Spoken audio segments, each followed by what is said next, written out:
All right. Good evening. It is August 18th.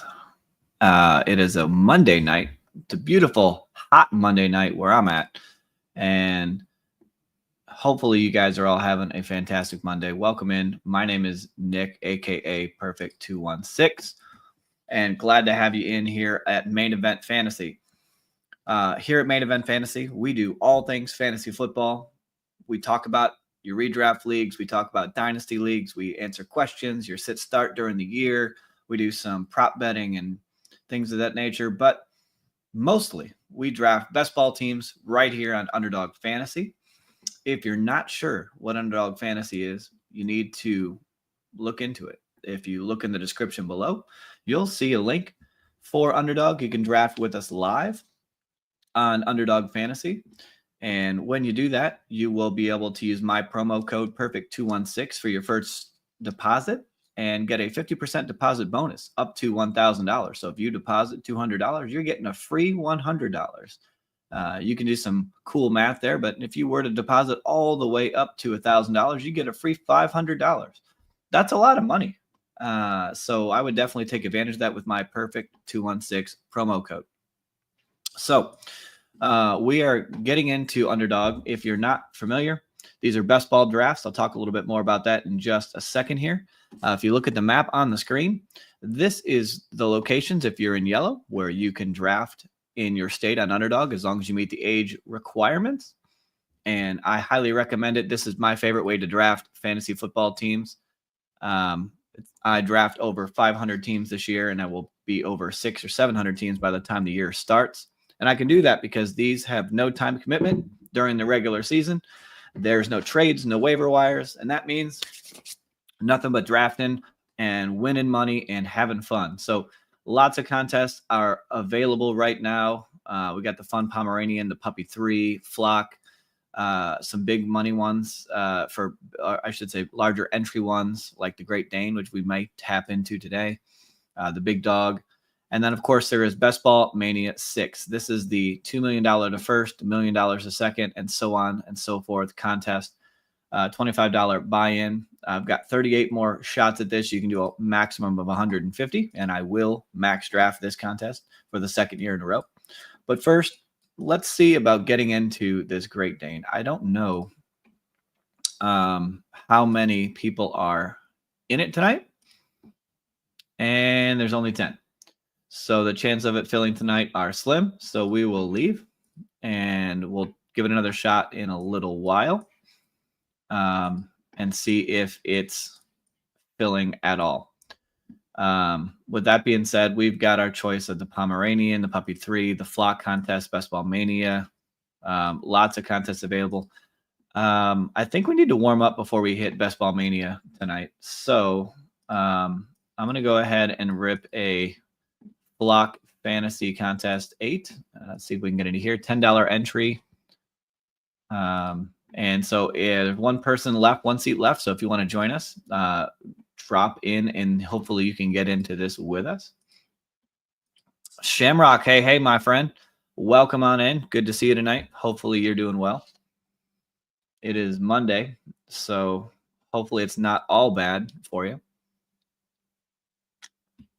If you're on here, jump in with us. We got one more spot in this draft. The draft has filled. I take it back. And we're living in the back of the draft these days. We have another 112. So we'll see how this goes. I've been feeling really good about the drafts lately. And so I feel like we want to keep this thing moving. Let me change my ticker because we are not in a Best Ball Mania. We are actually in a Block Contest 8. So let me do this. Pop this bad boy back up there. I would appreciate it. Don't forget to like and subscribe. If you're the first time here, subscribe. I go live usually every night between 10 p.m. and midnight, doing 2 to 3 drafts a night and talking all things fantasy football. If you want to know more about Best Ball, just throw a little comment out there. Chat with us while we're drafting, and I'm happy to explain more about what we're doing if you need some instruction. And show a little love. If you don't like what we're doing, that's fine. Press like anyway. Why not? Show a little love out here for all of us love streamers, love up and coming streamers. JCM did well today. I know you target these types of rookies. Good exposure. Yeah, I think so. I think I don't have a good exposure on him. I'll tell you that. I need to probably get a little bit more exposure on him before I close out this, before we get to the start of the regular season. But I agree with you. And I think the drumbeat on him has been pretty good, if I'm being honest. And I might need to get me some more. All right. So at the 112, it's kind of interesting right now because like Malik Neighbors is over here talking about now he's got a back issue to go along with his toe, which scares me a little bit. I think he's just going to be, could he be injury riddled all season? Who knows? This could be a bad sign, but it could be nothing, right? But it scares me a little bit because y'all know I like having Malik Neighbors on my team. So we don't have to take him here. So I guess we want to be considering that. Look at Chase Brown up to 19 on draft boards, taking over Jonathan Taylor's spot. This is crazy, the rise on Chase Brown. All right, so here we are at the 1-2 turn, and I want to mix up some drafts with guys that I don't have a ton of. So I'm going to take Brian Thomas. I'm going to skip over a bunch of running backs, and I'm going to go A.J. Brown. Why? I don't have a good reason. I just feel like being unique and doing something a little different today. If this was a $25, $2 million tournament, I probably would not have done that. But I don't have a plan. I don't really have a plan tonight other than having a good time. Shamrock says, I'm wondering what's going on with B-Rob now. Trade, or is he still going to rock it in Washington? I've heard these rumors about Brian Robinson being traded. I don't see it. I know he's in a contract year, but I don't think they have. I know he's looking good, but I don't think they can get rid of him. I think they want to win now. And I think they'd rather, if they're going to trade him, I would say they wait till the middle of the season, towards the trade deadline. Find a team that has a running back injury problem.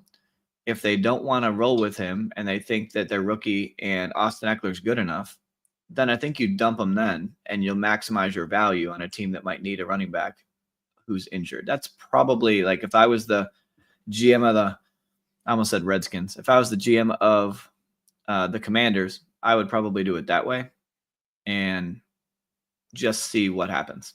But in fairness, who am I? I probably shouldn't be the GM of the Commanders anytime soon. Might do okay. Who knows?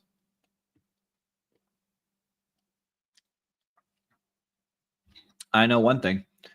Cleveland Browns have announced that their starting quarterback for week 1 of the regular season will be Joe Flacco. Shocker. Who saw that coming? Me. And so about the rest of the world. So I don't know why everybody's so panicked or shocked that that's actually a thing. Kind of crazy to me that people are freaking out. All right. What do we got on the board? I'm halfway paying attention. Oh, look at this. Derrick Henry all the way to 20 to go at Gibbs. That is a unique team that Soggy here has started. Not a badge drafter. Doesn't necessarily mean anything, but hopefully he doesn't screw up his luxury here by getting this unique pairing. We did go Lamar Jackson. That's not a terrible way to go, but he is going to be, when you do double running back and now you've got the elite quarterback, he's really going to have to pummel wide receivers in the next 4 to 5 rounds. But he can make it happen. I'm trying to decide if I should slow down on Malik Neighbors or not when I'm in the back half of drafts. I just struggle with who else I would take there. I might start just taking more Drake London, AJ Brown teams or double running back like Derrick Henry, Achane or Achane Genty. Like I might just do more of that. All right. Draft is coming around.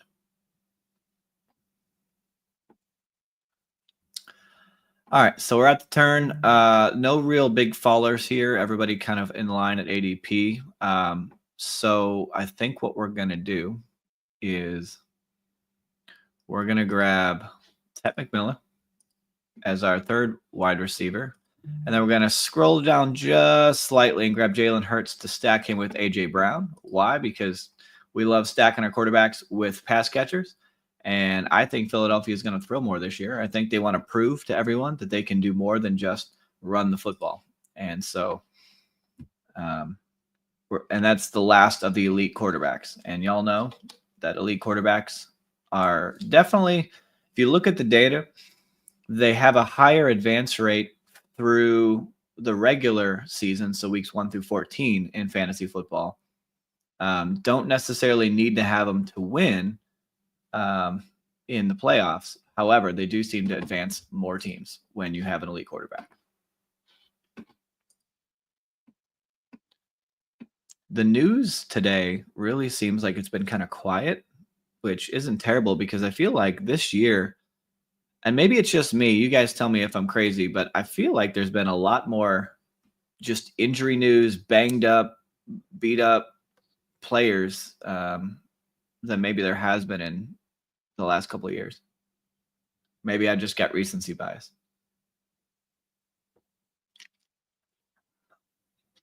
And there's Travion Henderson going in the 4th round again, right around Breece Hall. If I'm being honest, I would rather have Henderson over Hall. Y'all know why? Because I think that Hall's in a split backfield in the 50-50. I think Henderson will be too, but I don't know. Henderson just continues to impress. And I'm starting to think that the Jets like Braylon Allen more than Breece Hall, which I don't know if that's right or wrong. Okay, my man chose Joe Burrow in the 4th round to pair with Ja'Marr Chase. So this guy is showing you exactly what not to do. First of all, he has 1 wide receiver through 5 rounds. And he took Joe Burrow super early. Early already is the 5th round. 4th round tells me that this guy's lost his mind. So that's okay. We're just going to say thank you for getting out of our way and building a team that won't be successful. All right, let's see what the draft board's going to give us as we start to move around here. I'm thinking this time I'm going to pummel wide receivers like crazy and go a full 0 RB approach. I don't do a ton of that. I usually get an anchor or double anchor RB start is my preferred way.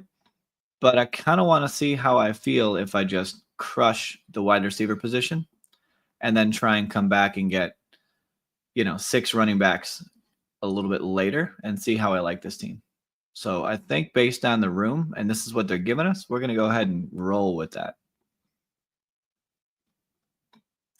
And there's plenty of wide receivers I'm going to like here that are coming up.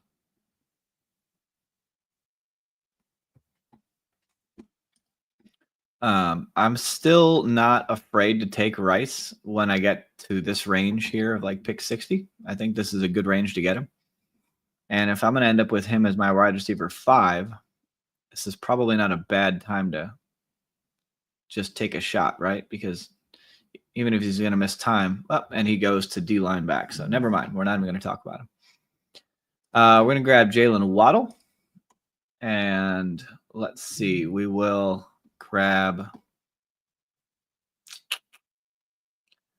You know what? Let's do Travis Hunter. No, that's not. Let's do Zay Flowers. I changed my mind. I can't do that. I think Zay Flowers is going to be a great pick this year. So we've started 5 wide receivers in Brian Thomas, A.J. Brown, Ted McMillan, Jalen Waddle, Zay Flowers. All of these guys are number 1s with the exception of Waddle. He's a 2 in their offense. But they all have juice. They all are on pretty good offenses with the exception of maybe Carolina unless they turn it around. And then we've got our stack with Jalen Hurts and A.J. Brown. So this is kind of a fun start. We'll just see what we can do with the running backs later on. And we'll probably be kicking tight ends down the road. Shamrock says, do you see Mechie as a precaution for AJ Brown? Not really. I would say when Mechie signs, you have to be a little more concerned about not so much AJ Brown. I think you're more concerned about Jahan Dotson more than anything. But I do think that this is another indicator that of what I've been saying since the beginning of the season. I think they want to prove that they can throw the ball and win the Super Bowl by being a throw first team.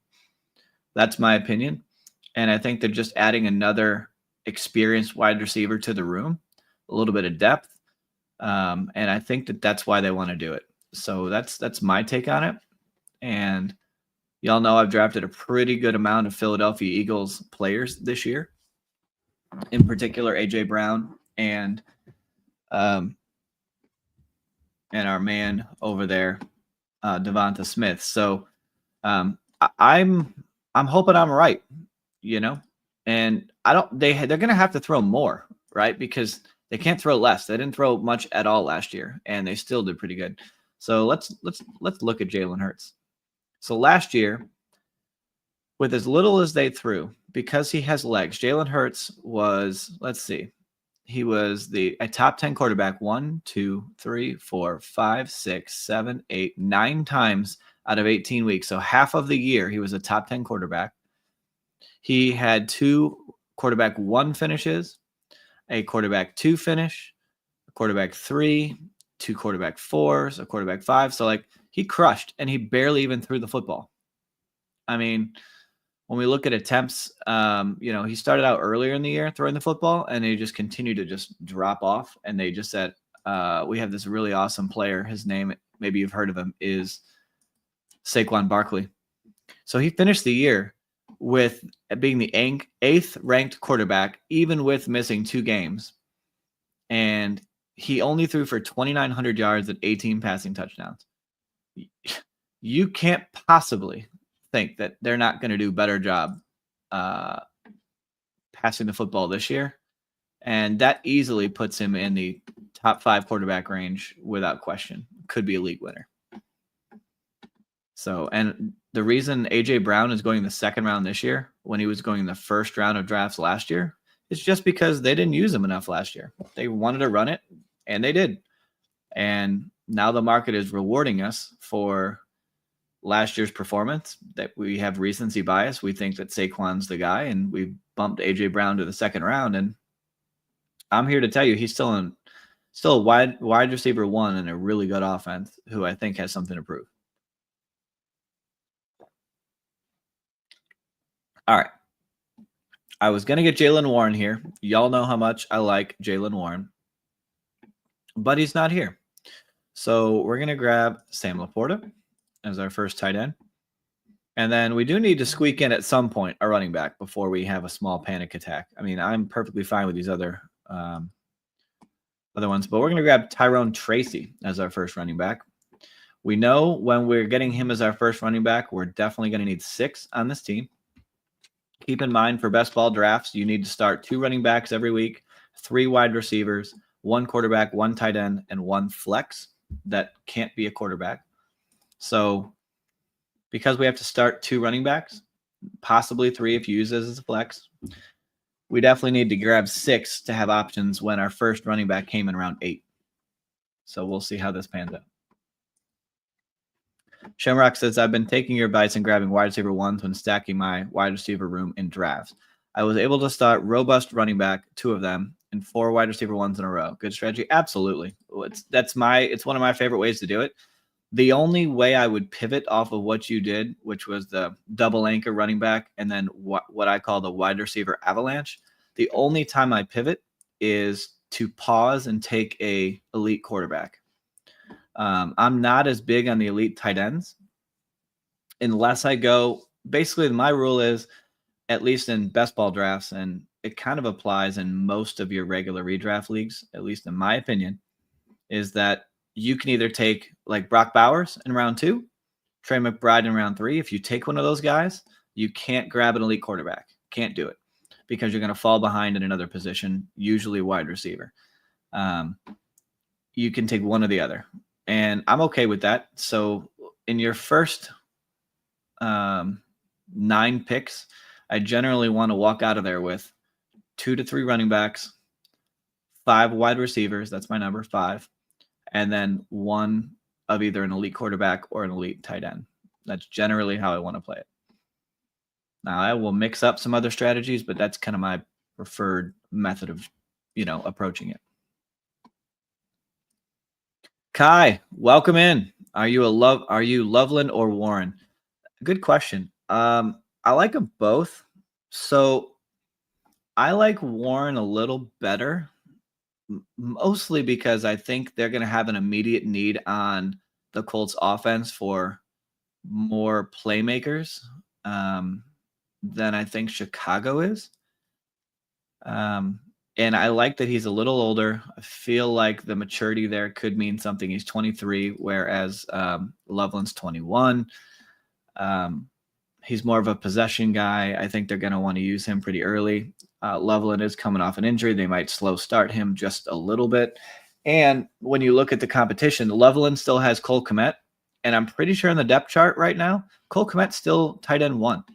So I'd rather have Warren, who has way less competition, and they go in the same place in drafts, unless I've got Caleb Williams on my team. Or if I'm looking to go, week 17, and I've got a bunch of San Francisco 49ers, and I want some Chicago guys for the bring back.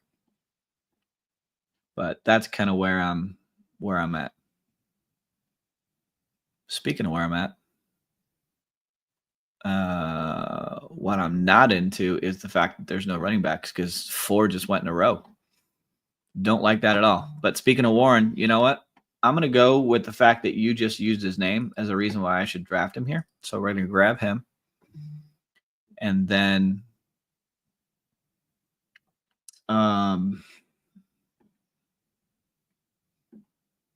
we really need to not be out on running back too early. So I'm okay scrolling down. I'm going to grab Ramondre Stevenson for a second running back. So Sam Laporta, Tyler Warren feels like a pretty strong tight end room. We've got kind of Mr. Reliable, we hope here, and a question mark rookie who has a lot of upside.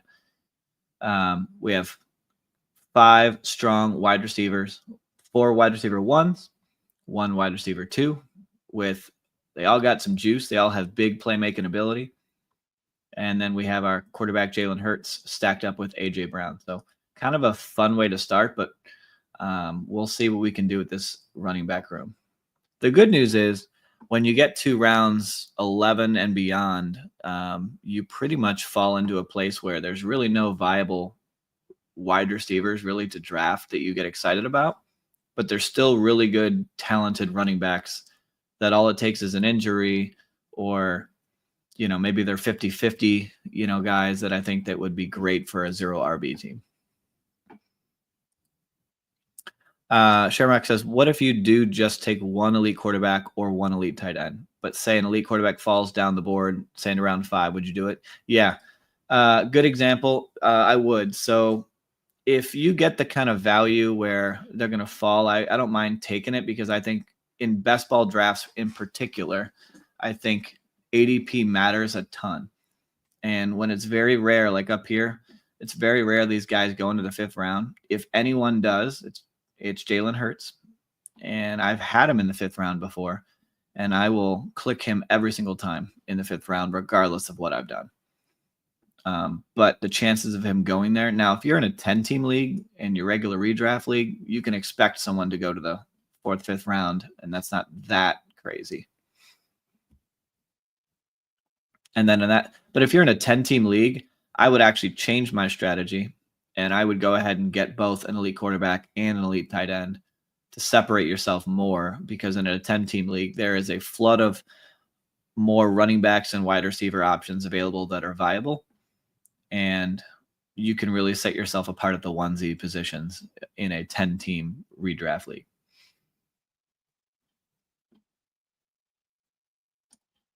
All right, so let's see what's going to come back our way here. I mean, at some point, we need to stumble into some more running backs that we like.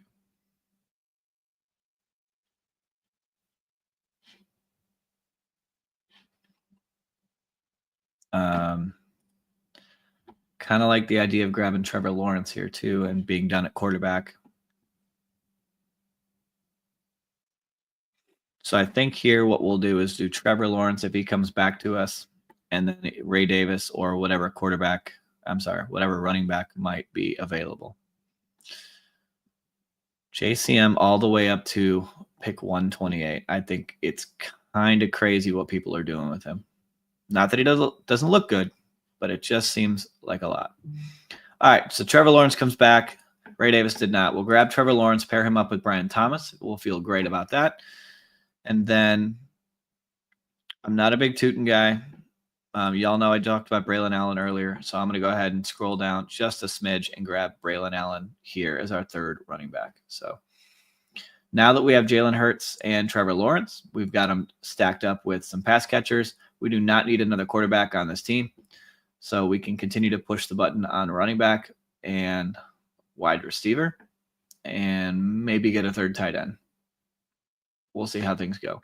This could end up being a 7 running back team, which I've not done once this year. Not one time.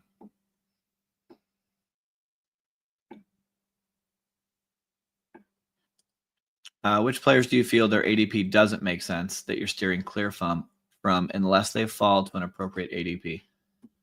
Good question. I'm going to go up here and I'll start at the top. So I'll just give you some of my hard and fast guys that I just believe are drafted too high for me. Nico Collins, I like him in the second round. It's not a huge gap, but the data on his history shows that he can't stay healthy, and he's never truly been he doesn't show that he could be the best wide receiver in fantasy football. So I think you're drafting him at his ceiling. And I think these other guys have better chances of outscoring him this year. Ladd McConkey, I don't get a lot of. I think he's a round 3 wide receiver on a run-first offense. So I would rather have a lot of these guys. I'd rather have A.J. Brown, all these guys before McConkey. Hill before McConkey. I don't know why Adams is drafted in this round at all, but Wilson, Harrison, JSN, McMillan, these guys are all wide receiver 1s as well. And they're in more of a throw first offense, or at least similar to McConkey. So I like him here. Let's see what else. Just kind of scrolling through.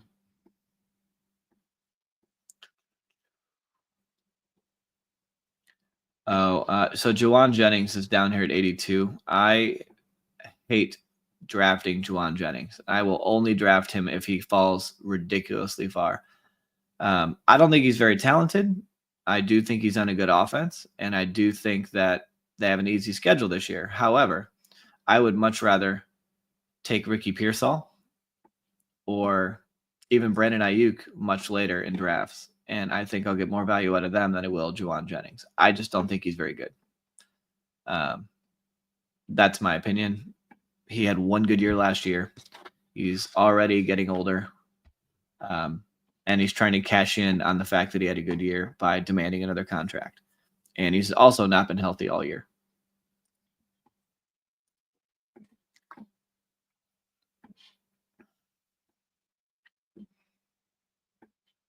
All right. So we're going to go ahead and grab Brenton Strange, be done at tight end. We'll pair him up as a double stack with Trevor Lawrence.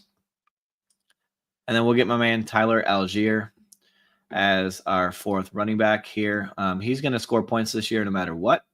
And he is one of the best handcuffs in all of fantasy football because if Bijan goes down, Tyler Algier could go off. He is that good, and he's also very experienced. They trust him in Atlanta, and there's nobody even challenging him for the running back 2 spot. So definitely will still be a relevant player on this team. So now that we've got a third tight end, we're done at tight end. We're done at quarterback. We're going to continue to push running back and wide receiver through the rest of this draft. Going through some more guys that I just don't like taking unless they fall. Juwan Jennings is probably my biggest one. I've said that from the beginning. Let's see.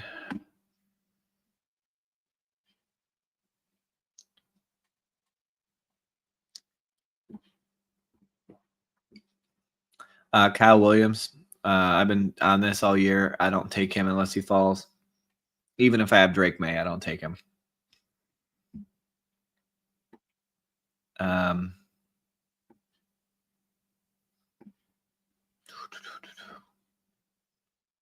Just kind of scrolling through to see who's here. I mean, got some weird things happening here. Those are probably, some of the more common names that I see where, they got to stand out to me. Like they have to fall in order for me to draft them. Those are probably the ones that Brees Hall right now. I don't really care for him in the 4th round. I'll draft him over here in the early 5th. And I've gotten him once in the early 5th. Like here, I'd rather have Cook, Henderson, Kenneth Walker, Chuba, and I think even Kamara and Swift. I would probably have Brees Hall somewhere over here by Devonta. I'm sorry, by Swift and Harvey. Just because I believe they like Braylon Allen that much more.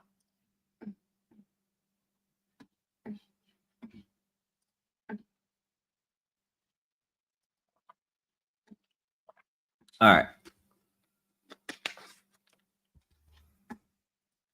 Let's see what we can do here with the rest of this one.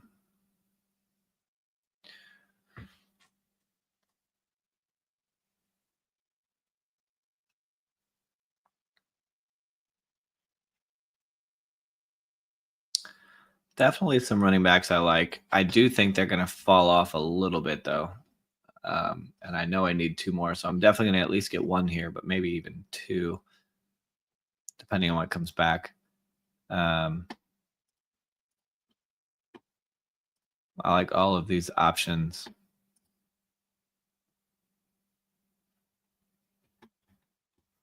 So I may just take 2 here.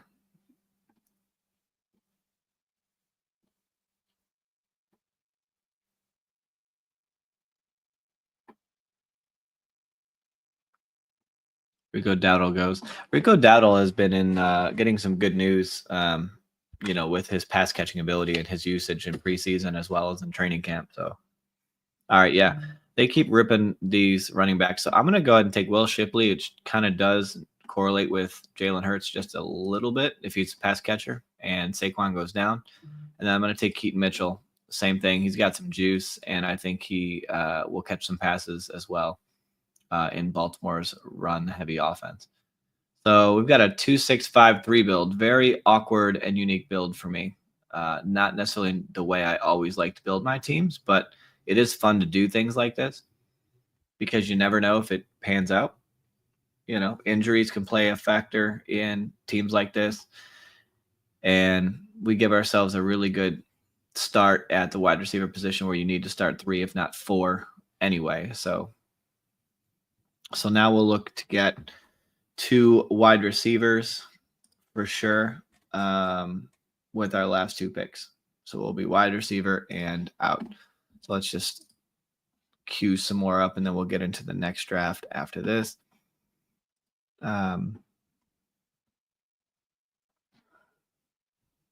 See if I have any funny bye week things going on. No, not really. No double bye weeks. I do want to look at one thing real quick. I'm going to quickly peek at my week 17 chart here.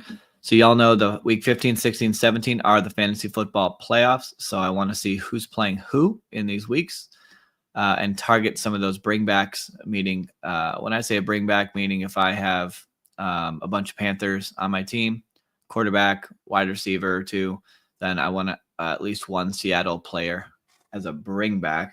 So if that game goes off, I have a little bit of both, just as an example. So on this team, we have Jacksonville, and they play Indy in week 17. That's the fantasy football championship week. So we ideally maybe snag somebody from Indy. And then Philly plays Buffalo. So we'll see if So Alec Pierce, right, might be a good option here. I don't really like the Buffalo wide receivers at this range, so we won't even bother doing that because that didn't make any sense. Someone tell me who Afton Chisholm is and why he's even got a projected amount of points. Who is this guy? I don't understand. He's like wide receiver 96 on the New England Patriots. And I'm not even being funny. I don't understand.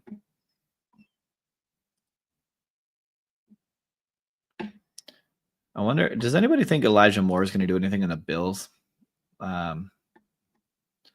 Not sure if I believe too much in the man.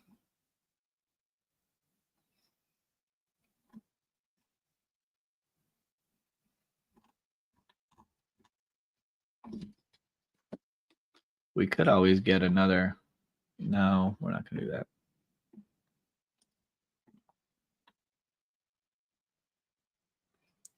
I don't hate Tyler Lockett here.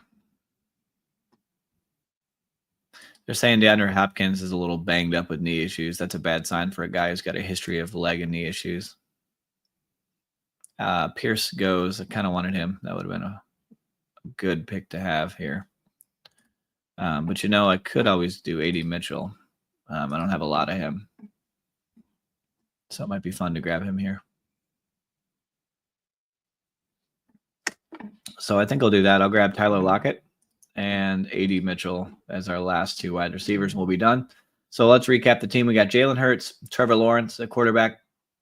Running back, we got Tyrone Tracy, Ramondre Stevenson, Braylon Allen, Tyler Algier, Will Shipley, Keaton Mitchell. Wide receiver, we have Brian Thomas, A.J. Brown, Ted McMillan, Jalen Waddle, Zay Flowers, Tyler Lockett, and then A.D. Mitchell. Tight end, Sam Laporta, Tyler Warren, and Brenton Strange. So we have two Jacksonville Jaguars, Brian Thomas and Strange, stacked up with Trevor Lawrence. Jalen Hurts, we have him stacked up with Will Shipley and A.J. Brown. Don't have any Buffalo Bills for Week 17's bring back. And for Jacksonville, the only thing we have for Indy is A.D. Mitchell that we just – I lied. Forgot we had Tyler Warren. Hello. So we actually have two Colts. So if that game goes off, we've got a couple of players that might play key roles in helping us win $10,000 is what this tournament's for. So, all right. So we're going to get into another tournament. What do you guys want me to get into? If you guys want to join, let me know. I'm happy to scroll in some other ones. So I can do a Best Ball Mania. We can do another Flock Community Contest. It's a $10 entry. I've got a Puppy 3, Pomeranian 3. What are you guys feeling? What do you want me to do? You let me know, and we'll roll with whatever you want. I'm going to pause real quick, actually, while I'm waiting for you guys to respond and see if this Great Dane $200 entry has anybody in the room. If not, I'll cancel it. Nope. Still only me and one other guy, so I'm going to leave that one and not do that draft. Shamrock says he'll do a Pomeranian. All right, let's do it, my friend. Let's grab a Pomeranian 3. Hey, one thing I want to point out with this one, which is fun, is they're doing a rake-free Pomeranian. So what that means is rake is 0%. That means that Underdog is taking 0 rake out of this. All the prize is going directly to the players, which is not normal. So it's kind of a fun tournament to be in. So if you were looking to get into tournaments and you want to know which ones to get into, this is a fun one to get into because the prizes are a little higher than they would be given the fact there's no rake. So, all right, we give you all a countdown and then I'll click enter here. So we got 5, 4, 3, 2, 1. I'm going in. And it insta-filled, my friends. I don't know if you made it in or not, but it insta-filled. And I don't know if you made it in here. We're in here at the 108. Let me know if anybody here ended up making it in.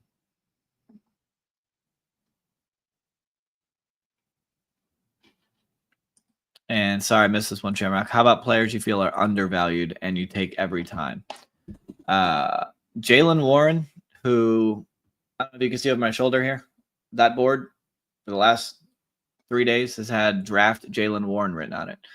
Way underdrafted, in my opinion. Probably the most significantly underdrafted player on the board, in my opinion. You have a run-heavy, run-first offense, and he's a pass-catching running back who I profile similar to Chase Brown, and he's the RB1 in the offense. Mike Tomlin has a history of getting comfortable with one guy and continuing to ride that one guy.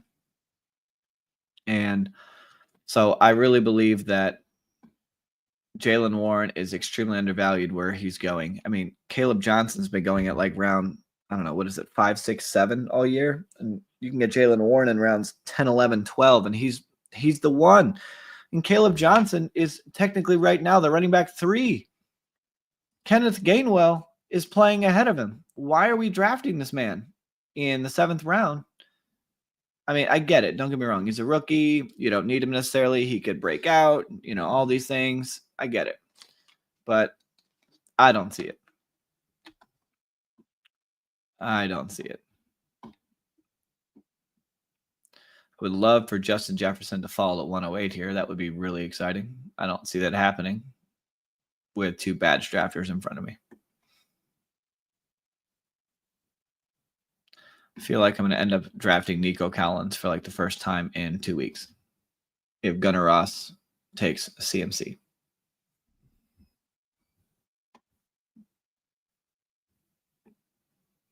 And he does. So y'all know I'm not much into Nico. You can see my difference in my rank versus the ADP. But I do want to have some Nico Collins on these teams. So I will go ahead and grab Nico Collins here. Doesn't feel great, but I don't feel horrible about it.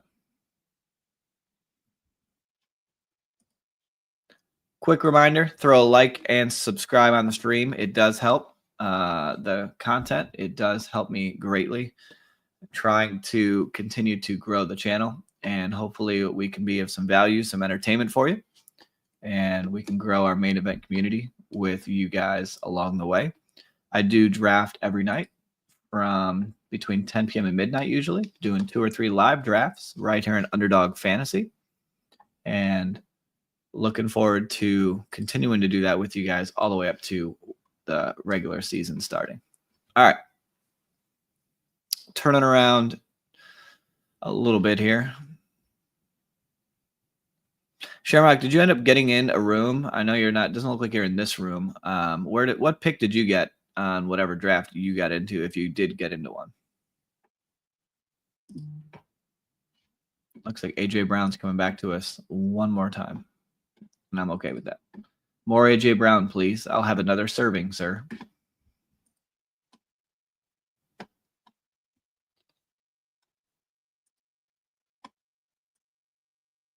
Brian 7, welcome in. Can we do a mock draft with the chat? Absolutely. So how this works is whenever I draft a team, whenever we get into a lobby, we will I'll kind of give a little bit of a countdown, and you can try and click in and draft with me on these Underdog Fantasy drafts. These are drafts in these tournaments, and it's not guaranteed. Like, I can't set it up privately. They are all public drafts, but if we all click in around the same time, we have a good chance of a bunch of us getting in the same room. That's the only way we can set it up here to do mock drafts all together. But usually we're able to get a few of us in the same draft is typically how it'll work. Shamrock got the 10 in a different draft. Let us know how your team turns out, Shamrock. 10's a good place to draft. I feel like you can get a lot of value over there. Brian, just want to say a quick shout out and thank you for joining and jumping on the channel. If it's your first time here, throw a like on the video. We appreciate the love and support. And have you ever drafted best ball drafts before? It would be my question for you. Or is this your first time?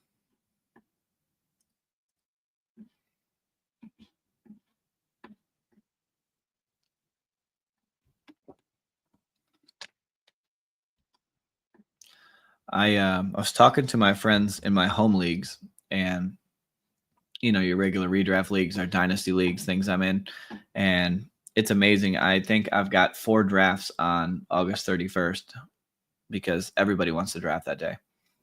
And I'm running out of time on that day to continue to draft teams. So I'm doing, I think I've got 7 total leagues this year that it will be, home leagues, if you will.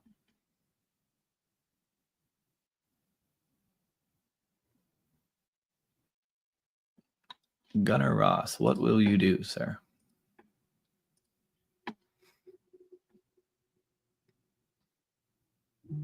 Goes Garrett Wilson. So we'll take Kyron Williams here, and then we'll take JSN to follow that. Oh, no, we're not. I keep thinking we're doing back-to-back picks. I'll just be over here. Don't mind me. We are still 8 picks away.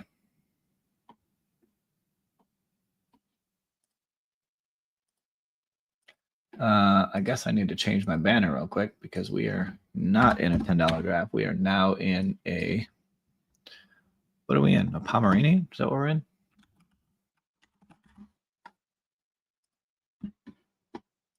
I think that's what we're in.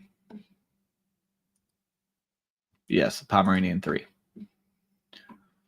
A no rake draft, might I add. I will say Underdog doesn't do that many no rake tournaments. So when these no rake tournaments come in, I like to draft a few extra teams if I have enough time to do it in, because they don't do that often. All right. So do we stack AJ Brown again with Jalen Hurts? I guess we do. It's hard not to do it. So we're going to start Jalen Hurts, Kyron Williams, Nico Collins, AJ Brown on this team. See if this team's a little more balanced. We'll see how this one comes out because we did grab a running back here in round 3 in Kyron Williams. So not going to be a 0 RB team for this draft.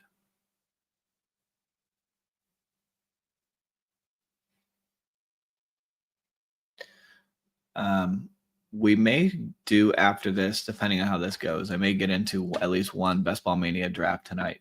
And, I'm running out of them, and I want to make sure I make them count. But I also don't want to be they're not filled yet. We still have a lot of time before the season starts, and I feel like it's still a lot of time to get the last 38 teams done before we get too far away from things.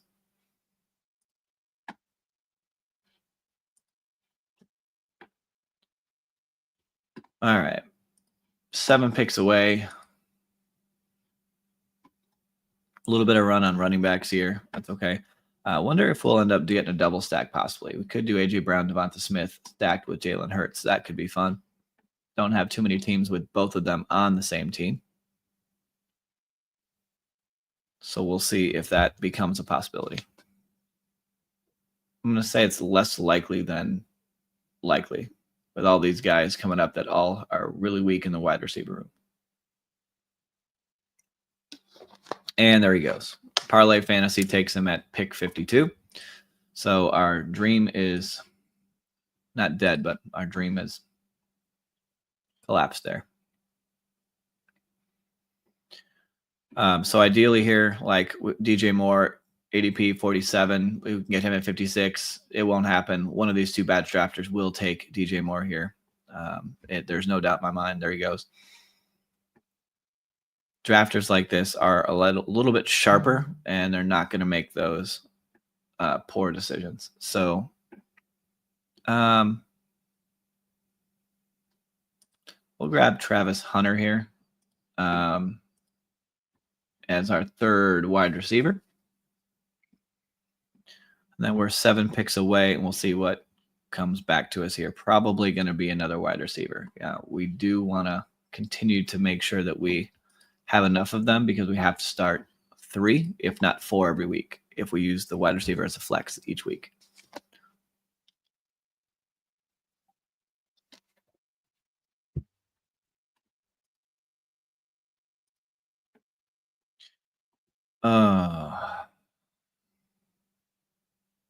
I kind of want to go back and look at, now that we've done A.J. Brown twice in this draft, let me pull up some data on A.J. Brown from last year and make sure I'm not lying to myself.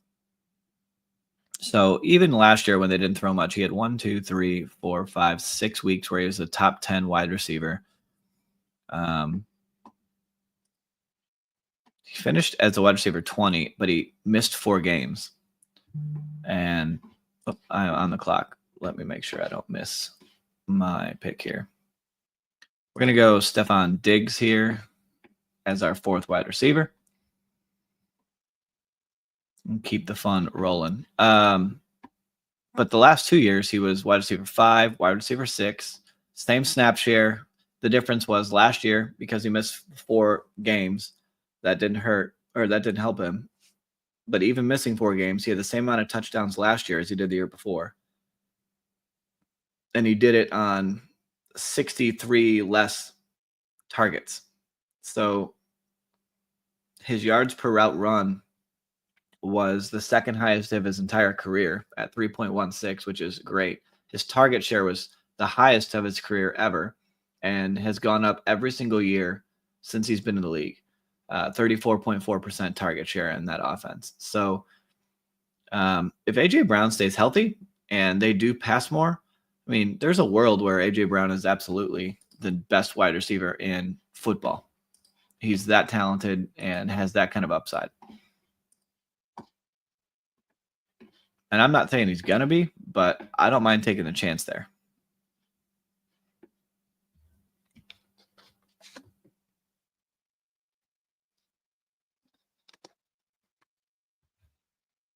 And part of it is teams can't really just double him because they have so many weapons. They have to fill the box a lot because of what Saquon and Jalen Hurts can do. So you got to leave a spy. And then Devonta Smith is no slouch by any means. One of the best wide receivers ever to play college football. Very good on the field. So that just leaves, a lot of room for A.J. Brown to just work.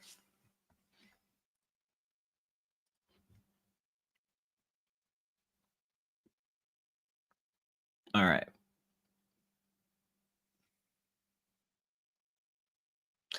Coming up on pick 80.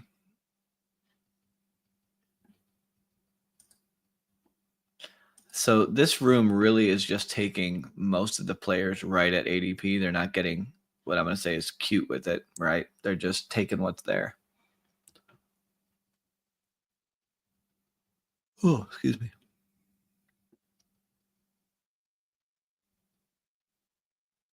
So with that being said, I probably need to. Oh, I was actually looking at Shakir. That would have made sense against Philly's bring back. Montgomery goes. I'm not going to take Laporta again. Am I? Am I really about to do that? I am. I can't help it. He's just the best player on the board right now. So we'll take Sam Laporta again as our tight end 1. Still a pretty balanced start. I'm hoping that y'all know our man Jaylen Warren is still here. He will be my absolute smash pick here in 8 picks when he gets back to us. Braden Powell, welcome, my friend. Should I trade Rashee Rice? I have him and Worthy. What type of league, Braden, are you in? Is it a redraft league, dynasty league? And what's your league setup? How many teams? How many flex spots do you have? And I would also ask, do you have Patrick Mahomes as your quarterback if you've got both of these guys on your team?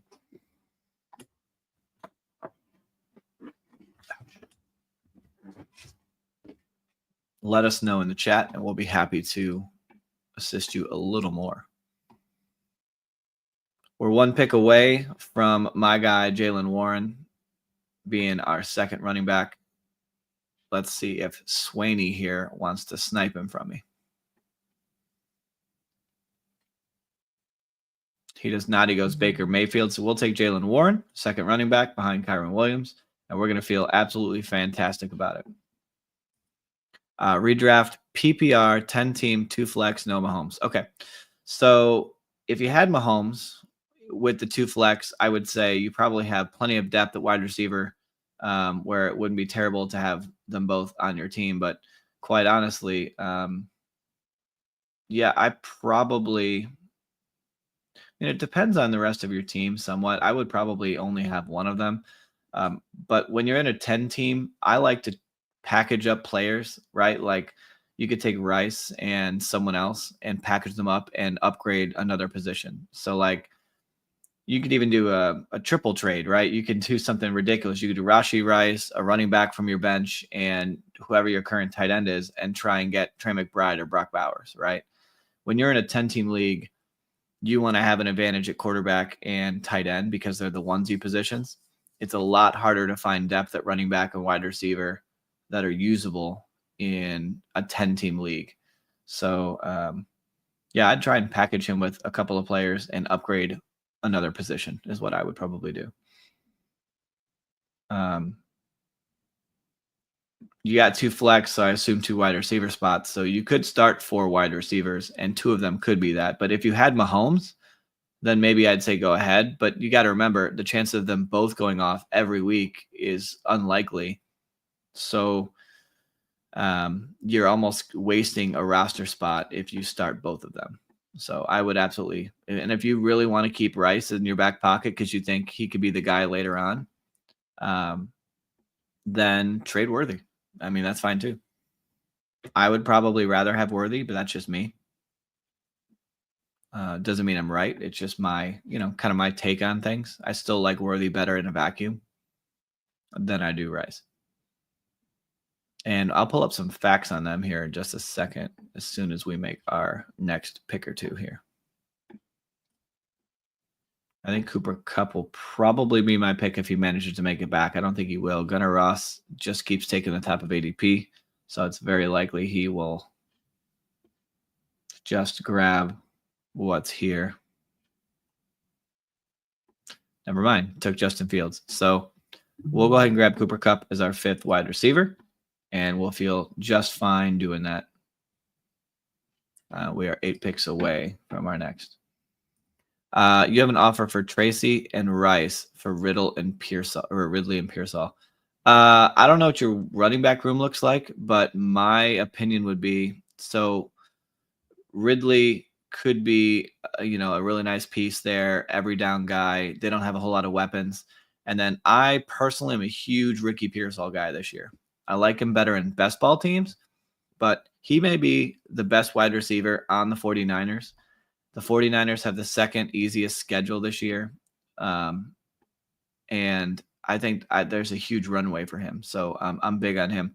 And Tracy is on the Giants, where they may not score enough touchdowns for him to fall in the end zone enough to get a lot of points anyway. Rice could be suspended 6 to 10 games, miss half your season. Absolutely. I would do that trade probably in a heartbeat. 1 second. Coming back around. Drake May is a good option here to pair up with Stefon Diggs and be our second quarterback.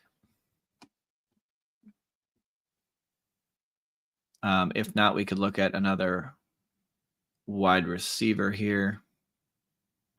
But I think Drake May would be my choice if he gets there, and he will. So we'll grab Drake May. We're done at quarterback here. When we get an elite quarterback in Jalen Hurts, you only need to take 2 because you're counting on him with where you draft him to be a almost an every week play, right?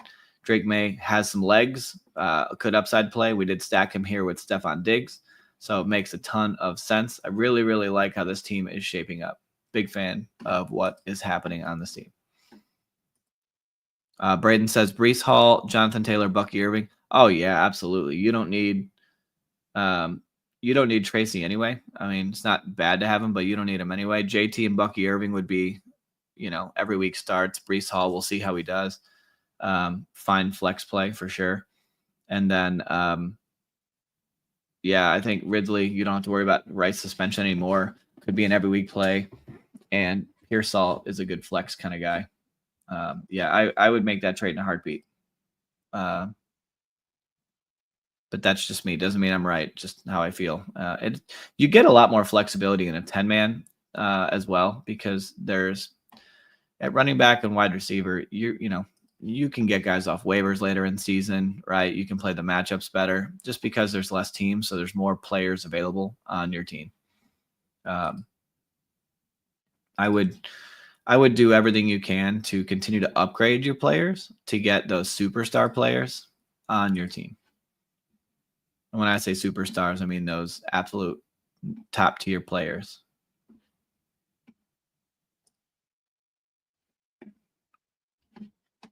All right, 4 picks away. Kincaid goes 124. Definitely still have some options coming up. We don't need a quarterback. Don't really need a tight end right now at the moment, but we may get one here at the next pick because I'm eyeing up my moves in advance. So we can go wide receiver or running back here. And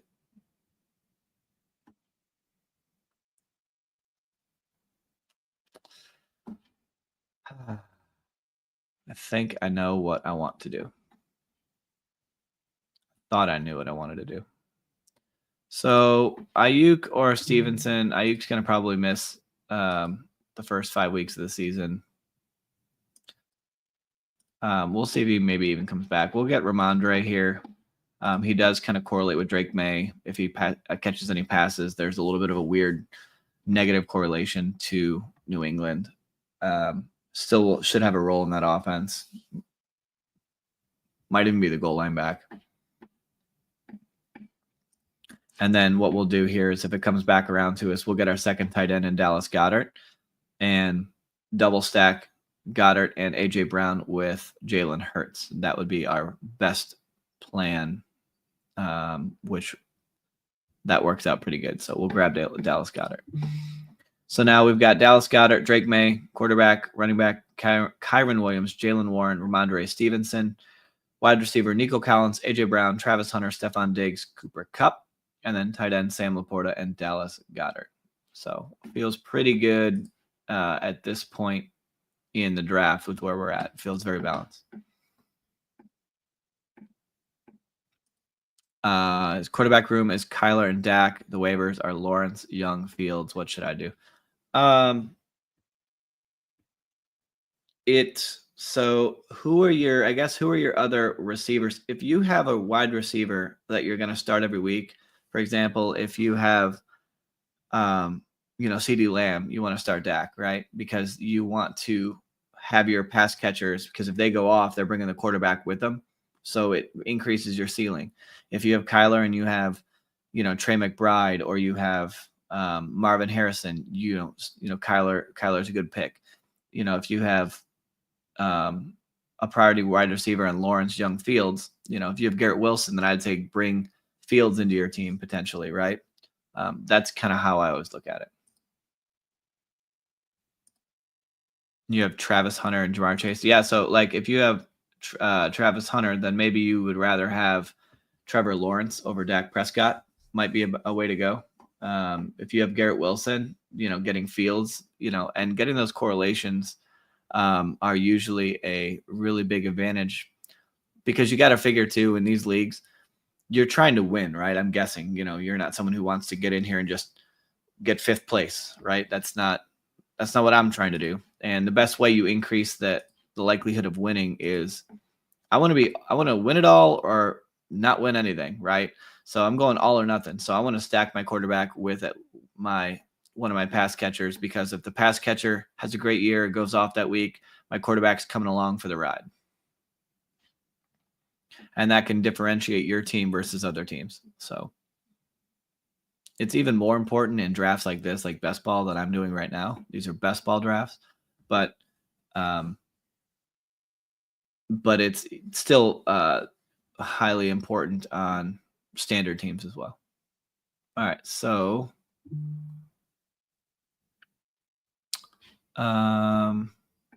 we're going to grab Cedric Tillman here. Y'all know he's one of my favorite wide receivers to get in these rounds. He is a wide receiver 2 on an offense that has very few talented wide receivers behind him, although they did sign Isaiah Bond magically last week or this week.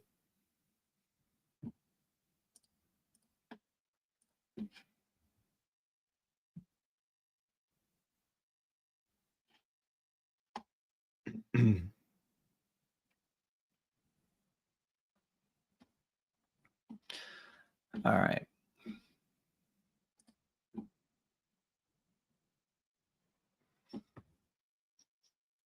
So we'll grab a running back here. Either Algier or Nick Chubb will be our selection. And Algier goes. So we'll take Nick Chubb here as our 4th running back. He's looking like he may be the incumbent starter to start the year at running back and what probably will be a pretty good offense. So getting him as our running back 4 on this team feels pretty darn good. We do have Nico Collins as well already on Houston. So not a terrible way to play this one.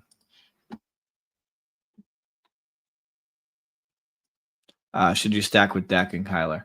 I like Kyler a lot, and he's got a run advantage. I don't. It's kind of hard to say with what you have on waivers. If you have Travis Hunter, Jamar Chase, and Garrett Wilson on your team, I'm probably going to say, if you're, I don't know if this is a super flex league or not, but I'd probably end up having. I'd rather have Trevor Lawrence and Justin Fields on that team, because I have those pass catchers, and I would just play the matchups, and whoever is having a better year. Plus, Lawrence and Fields have more legs than Dak Prescott does. So you're going to get the rushing upside for those guys that Dak Prescott doesn't have. So, but that's how I'd probably play it. I would get Lawrence and Fields over Kyler and Dak. But that's, not saying that's necessarily the right way to go. That's probably just what I would do to try and increase my chances of winning. It's all about playing the odds, my friend. And I want to raise my ceiling. That's what we're trying to do here. Raise the roof, as some would say. I know that sounded messed up the way I said it. All right. So I already like this team better than the last one. We had Jalen Hurts, we had AJ Brown together on the last team, and Sam Laporta even. But I like how this team's turning out better than the last one.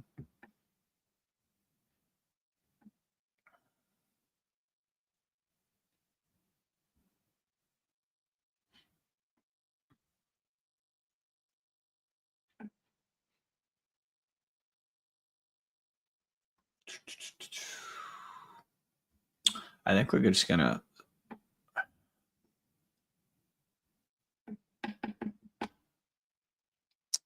Decisions here. I'm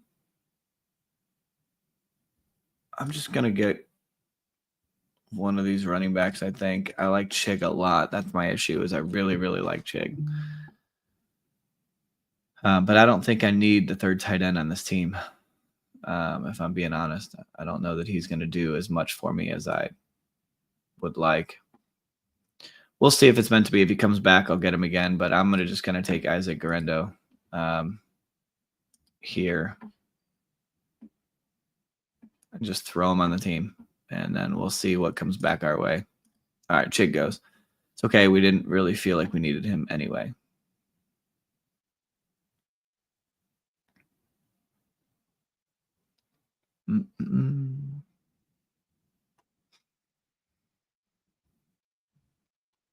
We're kind of in that realm of, what do we want to pick next?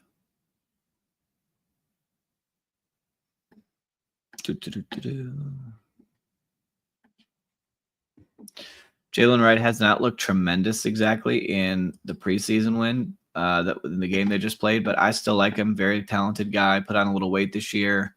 Very, very fast.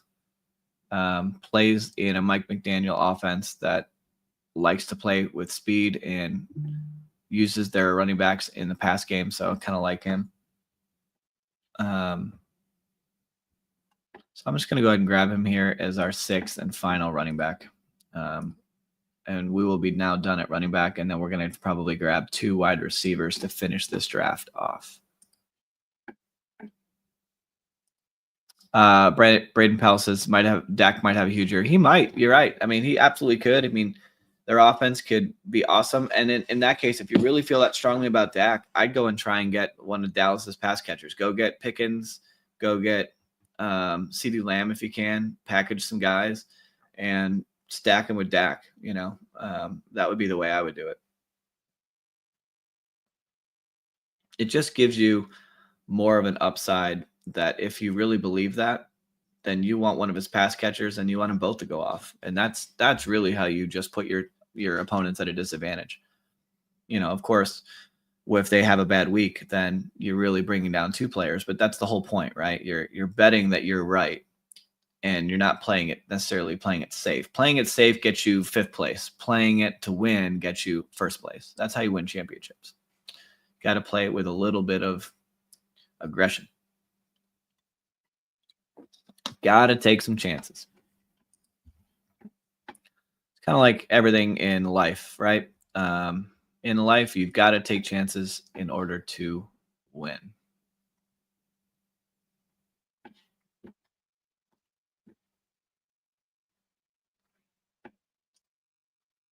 Oh, I don't have a whole lot of Pat Bryant on my teams. Maybe this is a team where he needs to make the roster here. I guess he's going to. Pat Bryant, come on down.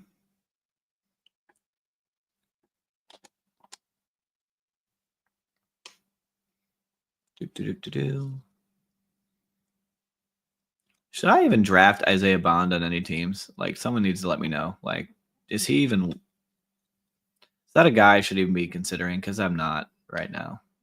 And I don't know if I should be.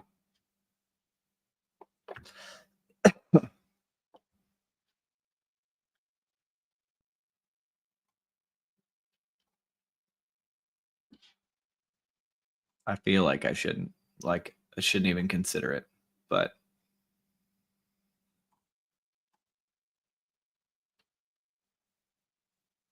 all right, we're on the clock. We're going to grab our last receiver. I'm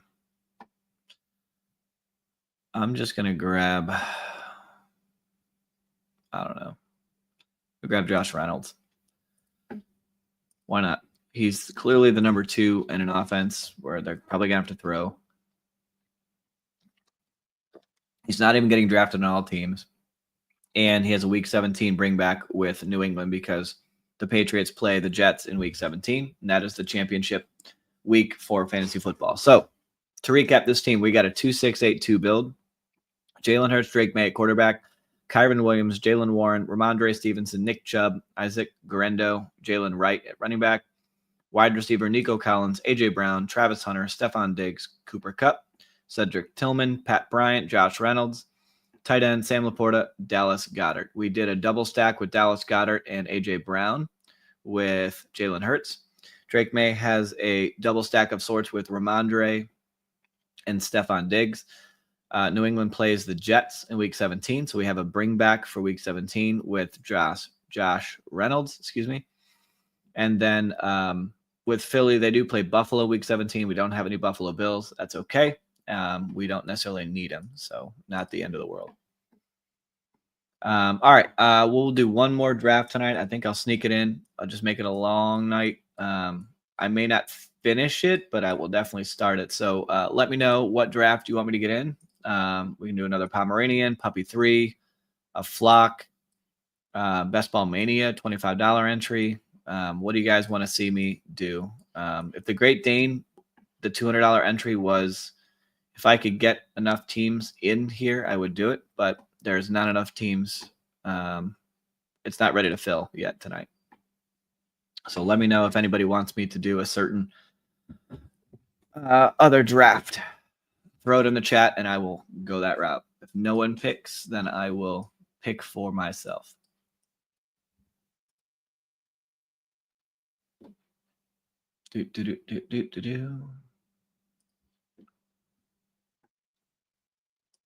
All right.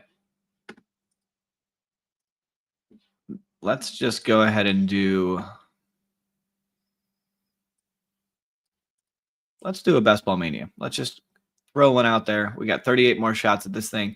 So if you're new to best ball drafting, Best Ball Mania is the largest fantasy football contest on the planet. 672,672 entrants, $25 entry fee, $2 million to first place, $1 million to second, $500,000 to third, and plenty of other prizes that are life-changing prizes to be won.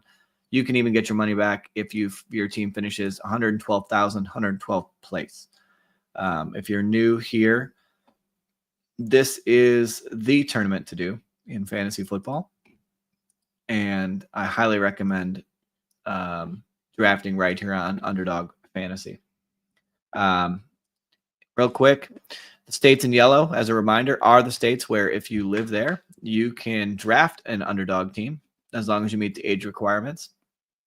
And if you click in the link below in the description of this and any of my videos, I do have a link connecting you to Underdog Fantasy. And if you use my promo code PERFECT216 when you do your first deposit, you will get a 50% deposit bonus up to $1,000. So if you put in $100, they're going to give you $50 for free. If you put in $500, you get $250 for free, and so on. So lots of free money for you to try and do this. With these best ball drafts right here in Underdog, there is no time commitment during the regular season because you draft your team and the best players play automatically for you. And you do not have to make any trades, no waiver wires, nothing. And that's how I'm able to draft hundreds of teams every year and into all these different tournaments and win a bunch of money. I am already over 500 drafts in this year and will probably be at 700 drafts by the time the year starts. So highly recommend if you've never tried best ball drafting, if you've never tried underdog drafting, stick with me. I will give you the basics to make sure that your teams are not quote unquote dead teams. You're not wasting your money, and we'll have a lot of fun drafting these teams together. DeAndre Swift, welcome in, my friend. Good to see you again tonight. Harold Fannin, wide receiver 2 for the Browns. Love that take. Absolutely love it. I have been taking some of Fannin in, round 18 in drafts, like as my tight end 3 in some of these drafts. I think he's a good, if you're going to take your shot at somebody in round 18, why not, right? Okay, McCaffrey goes at pick 2, Gibbs at pick 3. This draft's going to get weird. I'm here for it. I want it to get weird.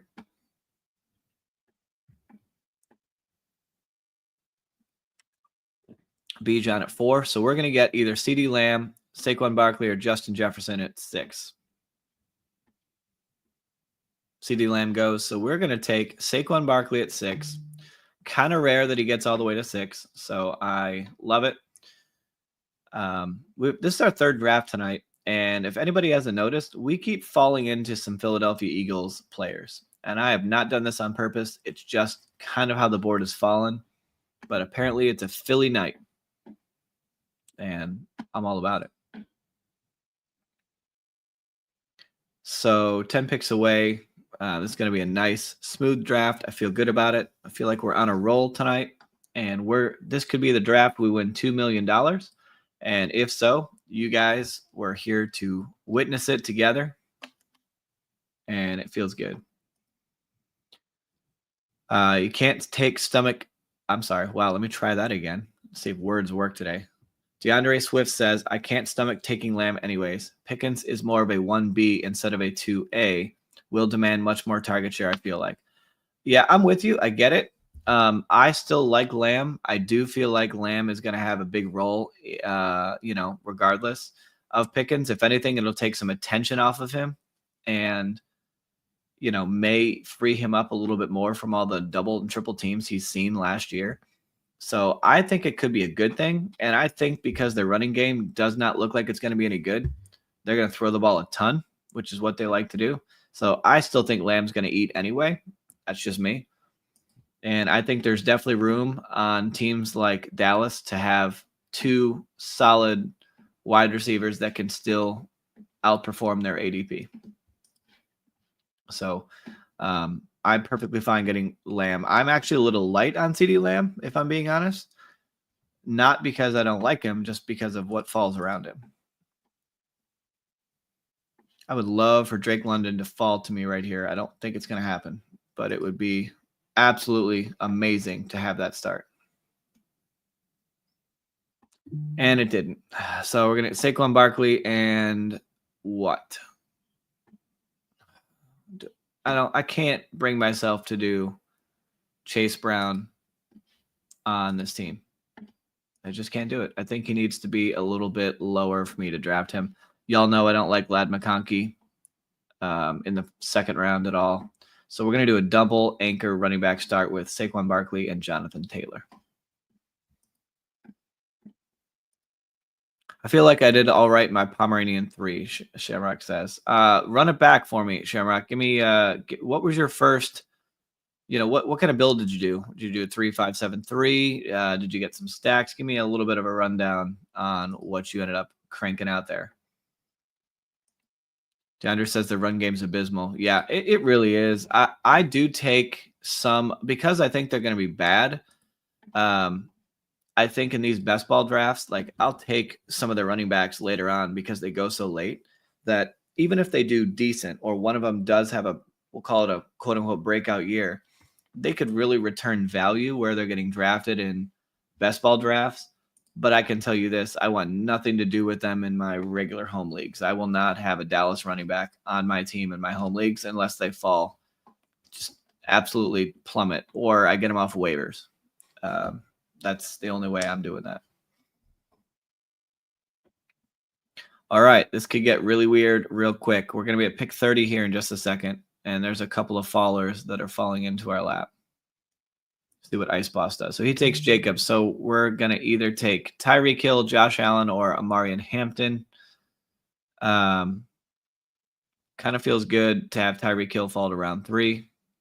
So, and we do need some wide receiver help. So we'll go ahead and grab Tyreek Hill as our first wide receiver. So we've got some fallers going on here. Saquon fell from an average of 4 to pick 6. Jonathan Taylor went from average 21. I pulled him a little early. Then Tyreek Hill normally goes in the second round these days, and we got him in the third. So kind of a fun start here for us. This team could be a little bit exciting.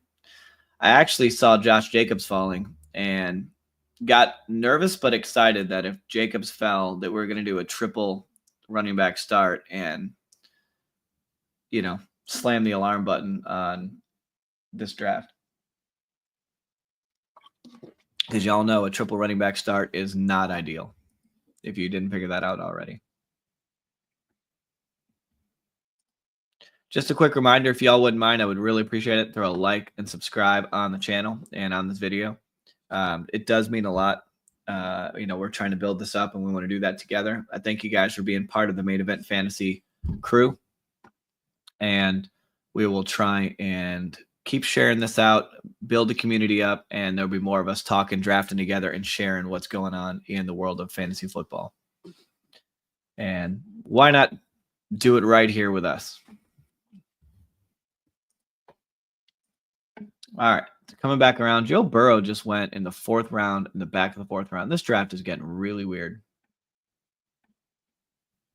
Really, really weird. And I want to say in a good way because we can take advantage of it where others may not know how to. All right, so we definitely have some wide receivers we like coming back to us here. Ideally for me, I can get Tech McMillan. I don't know that he'll come back or not.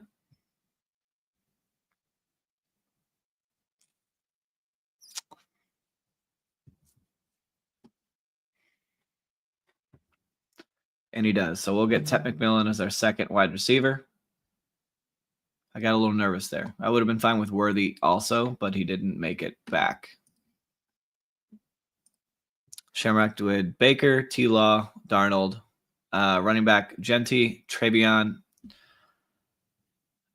Scat, Rashad White, Miles Sanders, DJ Giddens, wide receiver Brian Thomas, Mike Evans, Flowers, Ibuka.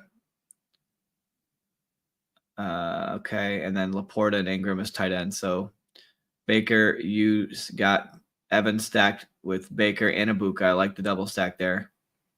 Trevor Lawrence, you stacked with Brian Thomas. Yeah, I like it. Pretty solid team.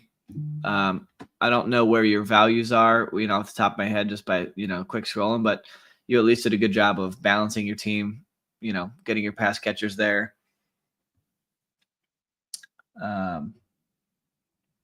Yeah, I like it. I like it a lot.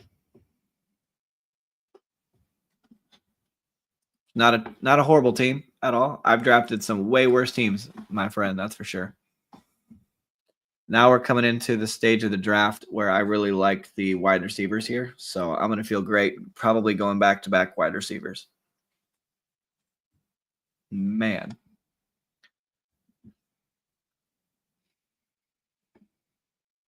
This third draft is beating me up. Kamara goes 51. When we're looking for wide receivers, we want people to keep pulling these running backs away from us. We don't want any of them. We got 2 anchor ones. Y'all keep taking them. Leave me the rest. All right, Ridley goes. I was looking at McLaurin and Ridley here. So we're just going to go ahead and take Devonta Smith. Fantastic wide receiver. He'll be our third wide receiver on the team. Feel great about taking him here. And then we'll queue up a few more that we hope fall to us in this draft. My ranks, I have Zay Flowers ahead of both of these guys, so I'm going to go ahead and queue it up that way. I don't think that they'll all make it back, but plenty of wide receiver options that I think are great. So just queued them up in an order that I like them, so you guys can kind of get an idea of how I view these wide receivers. And I've got to update my rankings slightly pretty soon because I did make some changes that I didn't put on here to my rankings. DeAndre Swift says, scared of Tyreek only because Tua doesn't hold the ball long anymore after his head injuries. Averaged 1.6 seconds last season before throwing the ball, and a lot of HN dump-offs. Trash offensive line. Yeah, I mean, this team will go only as far as Tua goes, right? So whatever Tua does, that's where this team's going to go. Oh, excuse me. But saying all that to say, Tyreek's still the kind of guy where even if he gets a quick slant, right, a 5-yard slant, because they don't have time for him, he's got enough juice to take it to the house, even on a 5-yard slant. And so I don't mind getting him here, especially when he goes in the third round. If he falls this much in ADP, I'll definitely take him with where he's going. All right, we really got pulled. They took every single one of our wide receivers that we kind of queued up there. That's okay.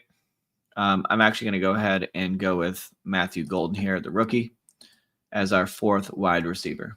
So we've got a couple of rookies here starting out, and I'm probably going to continue pounding wide receiver with the next pick too. Because when we start double anchor running back like this, we're counting on these guys to do all the work for the running back points for this year. Smith and Zay are probably the best wide receiver 3s. Yeah, I agree. And I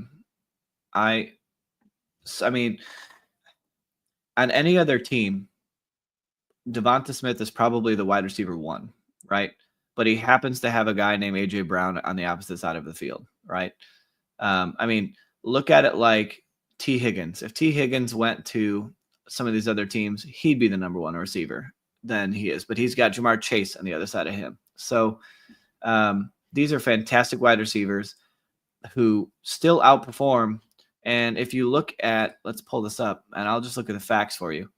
If you look at the data on Devonta Smith, last year,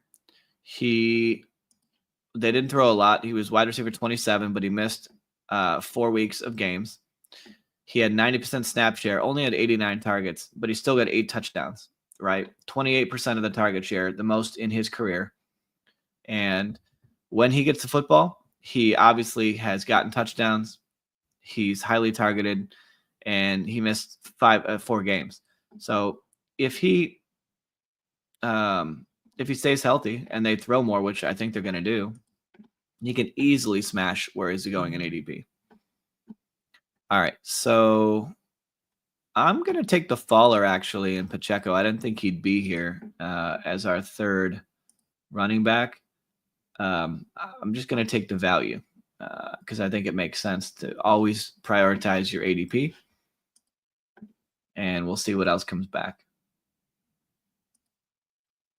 Yeah, his speed cannot be taught. Yeah, for Tyreek, yeah, absolutely. There's something to be said in the NFL. I mean, everybody's fast, right? The NFL. These are professionals. And it's funny because we take it for granted watching these guys every week because everybody's so fast that you don't realize how fast they are. So when you see a guy like Tyreek Hill on the field just blowing by people, and these are professional players, they're all very talented, and he's still blowing by people, that's just special talent, right? And those guys are hard to come by. And Tyreek Hill is the kind of guy that can win you a week, and his ceiling is so high. So you want players on your team when you're drafting these teams where you're not drafting them because you're playing it safe. You're drafting them because they have high ceilings. That's how you win money. That's how you win these things. You draft smart, you draft intelligent, you correlate your quarterbacks, you correlate your week 17 bets, you balance your rosters, and you take players that can win you the whole thing.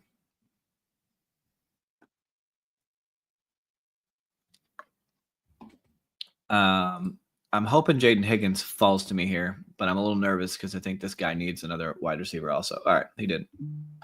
I'm going to take Jaden Higgins here as my wide receiver 5. So the only thing that scares me about the team that I've just drafted so far is that I've got 3 rookies on my team: Higgins, Golden, and McMillan. The good news is at least one of them is bound to pop off, right? I mean, the odds are one of these guys is going to well outperform their ADP. Ideally, 2 of them. But we're definitely going to need more wide receiver help with all these rookies, unless it just becomes the rookie year, right?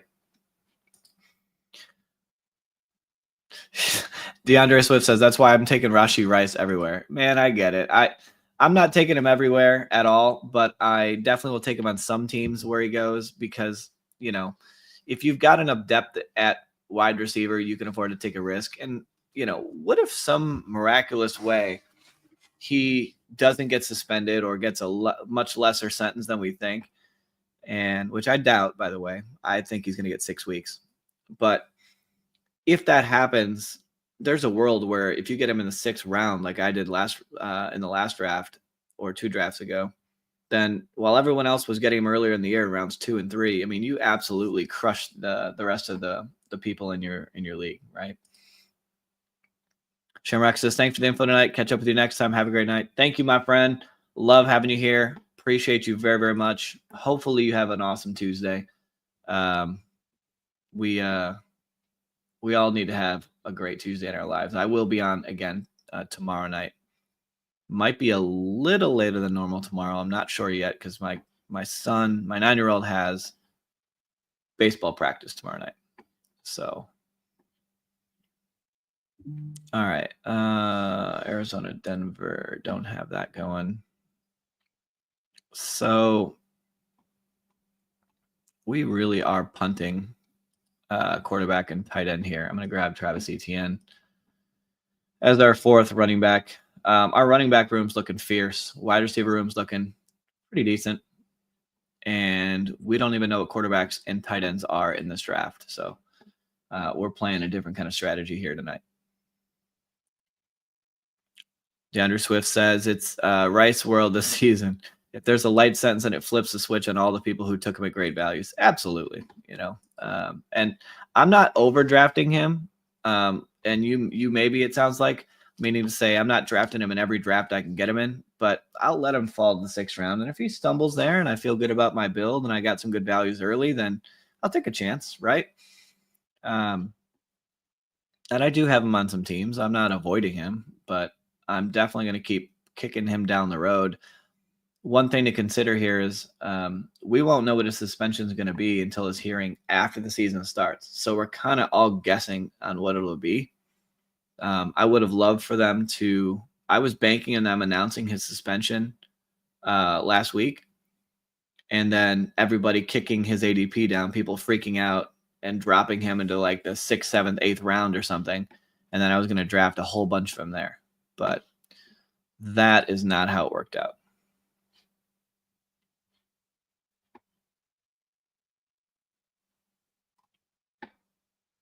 All right. I have a plan. I don't think it's a good plan, but I've got a plan. Y'all stay with me on this plan. Ride with me on this one.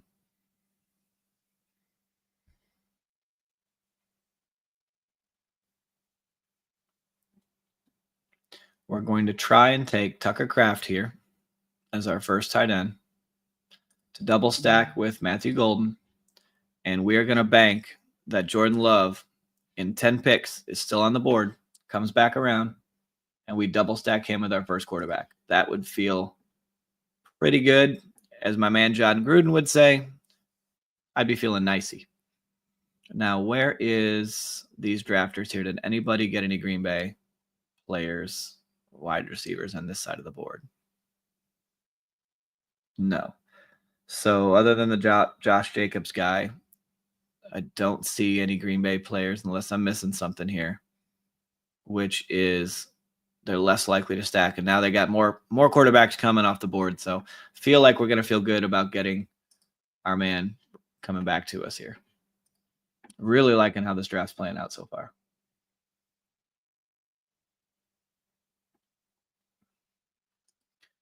Gotta love Kraft. Yards after catch will regress, but he's still a great value. Yeah, I don't have too much of him, but I really do like having Kraft on my team when I feel like this draft tonight, when I'm looking for a wide receiver, a quarterback that I need to correlate some stuff with. I like getting Kraft because I feel like him and Jordan Love make a nice little pairing when you're trying to correlate some guys here.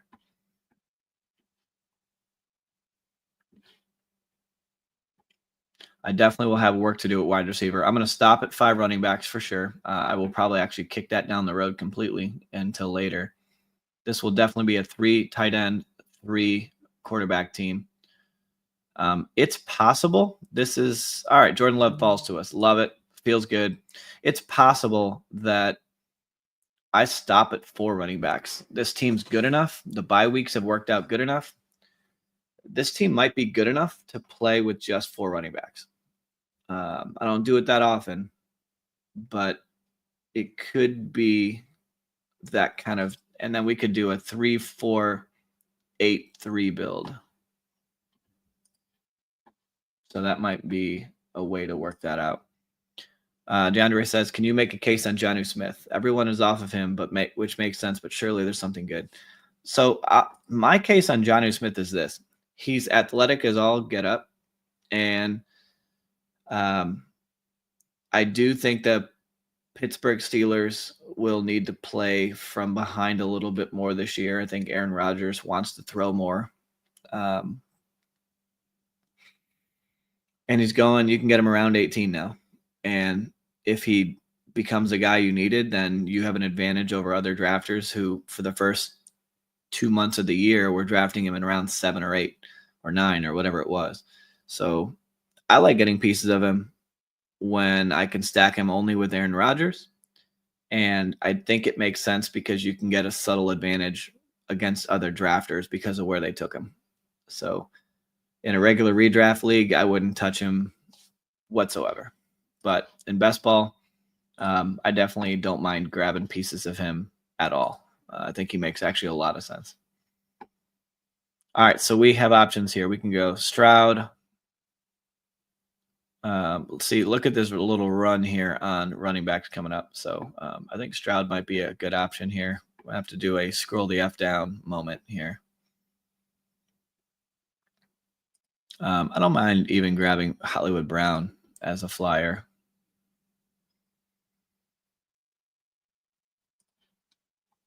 But these guys could fall. Tillman is going to be here. Leggett is here. Thornton's here. So there's guys here that I can play with.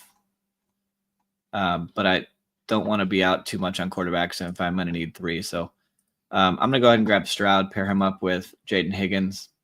We can also do a double stack later with the tight end there, or even Jalen Noel if we really wanted to. So I feel good about it. And these guys might be enough, with one more quarterback to help propel us into at least the fantasy football playoffs, right? And that could give these rookies time to really break out. But we're definitely going to have to do more work at wide receiver.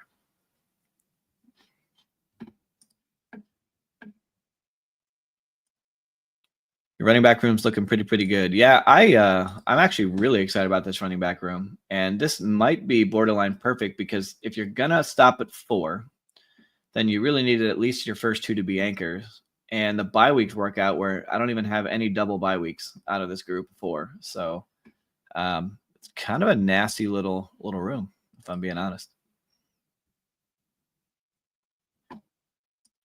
All right, these are all guys I'm okay with grabbing.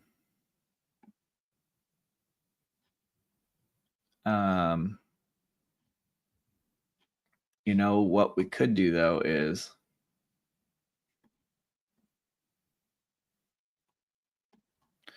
never mind. We are running, so we've got to consider a quarterback option here. So I'm up 2. So I'm going to get a wide receiver and a quarterback. That's what we're going to do. Some sort of combination of all of that is what's going to happen here. The question is, do we want Bryce Young or Tua? All right.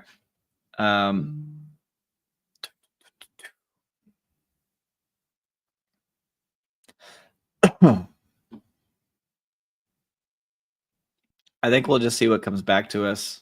I'm going to go ahead with Tillman again. I just got to go with my instinct. I think he's going to get the ball. He's going to be in the field.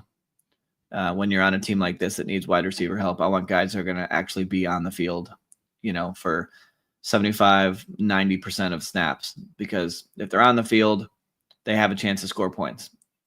If they're on the bench, they have no chance. That's where I'm at. Excuse me. All right, what would you guys do if they're both here? Would you go Bryce Young or Tua as the third quarterback? What would you do? Give me your opinion. We got 7 picks till they get here. If they're both here, what's the right call? Bryce Young or Tua? Loving Baltimore receivers lately. Hopkins, Bateman are very sneaky. I love Bateman. I was in on him last year, and he paid out big. I'm okay on Hopkins. Where he goes is fine. Nothing wrong with him, especially if I have Lamar and I'm looking for a double stack or a backdoor stack.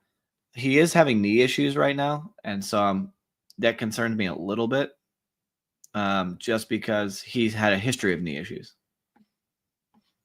All right, so Bryce Young went, so now we're back on Tua as our next option, and I'm perfectly okay with that. Let's just hope Cliffhanger's here. Doesn't feel like he really needs – he's got 2 Miami running backs on his team.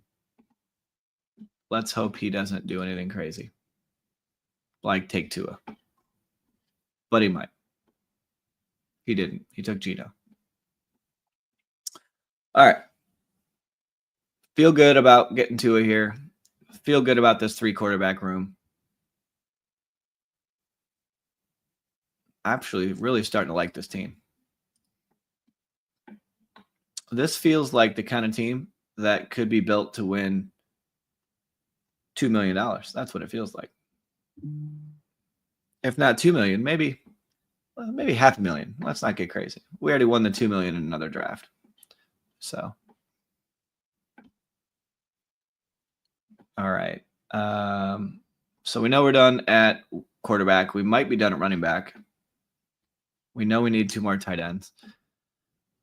Y'all know how I feel. If you don't, I'm going to say it out loud that I think Chig Okonkwo is the type of tight end who I can't get because he just got sniped, who I think can be a league winner at the tight end position this year. I am adamant that I will get a bunch of him. I think he's that talented of a guy.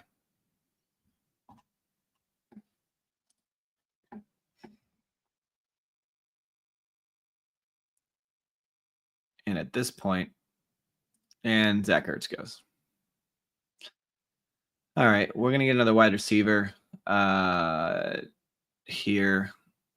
I'm going, when I get later in drafts, I normally start to sort by my personal rankings, not by the ADP, because I'm just going after guys that I like. So you're seeing me here sort by my ranks, and Michael Wilson is my next highest person on the ranks.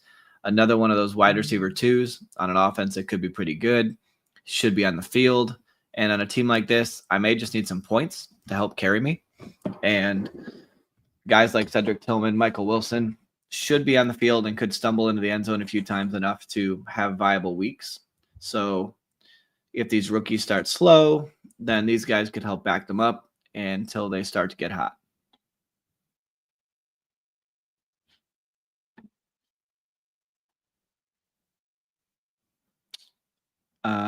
So I think what I'm going to do here is the next two picks, I'm going to just knock out the tight ends before they drop off. I know I want one of them to be Dalton Schultz for the double stack with CJ Stroud. I really, where is he? Is he still hanging around? Darren Waller. I don't get it. I don't get it. I can't bring myself to draft him much. And if he's the league winner this year, I've got him in like 3 teams. Then if those teams don't win, then I'm not winning. Best ball mania. But I just can't do it.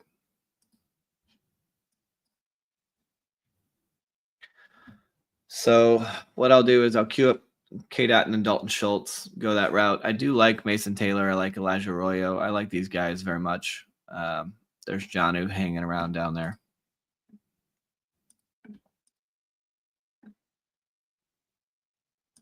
I think when you're drafting tight ends late in drafts, you kind of want to take shots on your rookies, your year 2 guys who, you know, show some promise.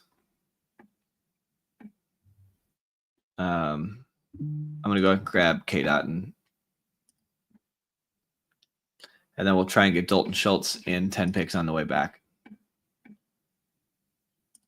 Said I go to, I just saw that. I'm glad that you second my choice, sir. Not that we had a choice to make, but I appreciate that you did. Makes me feel like I made the right decision, and it fell in our lap the way it was supposed to, right?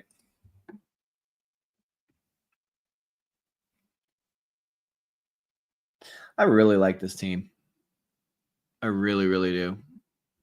The more I look at it, the more I really dissect what we've done here, the more I'm getting excited about it. Now the question is going to be, do I go with an 8 wide receiver and stop at 4 running backs? Or do I get a 5th running back? That will end up being our big decision here. So what do you guys think? 5th running back or 8th wide receiver? I know which way I'm leaning, but I'm kind of curious as to what you guys think. Excuse me.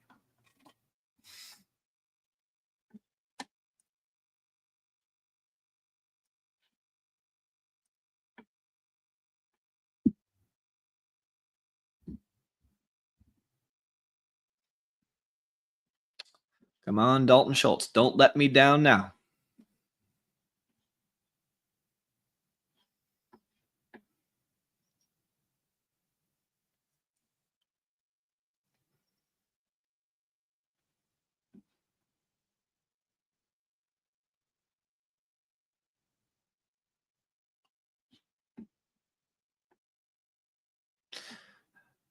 I haven't seen a lot of KLS going, but I don't know that I understand that pick either.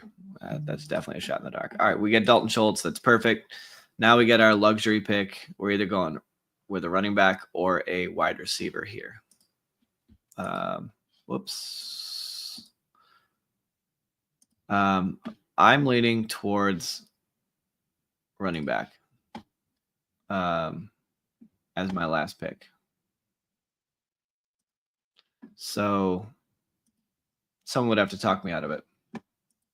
Wide receiver, he'd go Mims or Franklin. They're both probably gone, though. Mims for sure is gone. We'll go by ADP. Real quick, I just want to make sure I don't forget about this. Let me look at the Week 17 correlation. You know, Miami plays Tampa Bay. We do have a little piece of Tampa Bay. We have, what am I missing here? We did Packers with Baltimore. We don't really have any Baltimore, so we could grab a Baltimore player. We have Houston Texans play the Chargers. So those are our bringbacks for Week 17.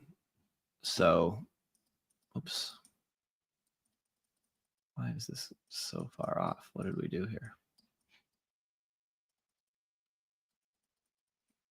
I don't know why it's doing what it's doing.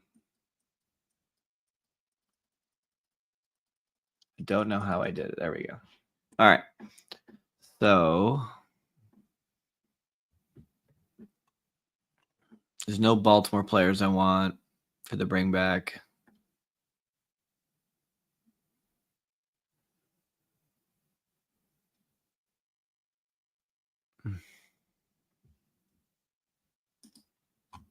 Go back to my rankings for a second.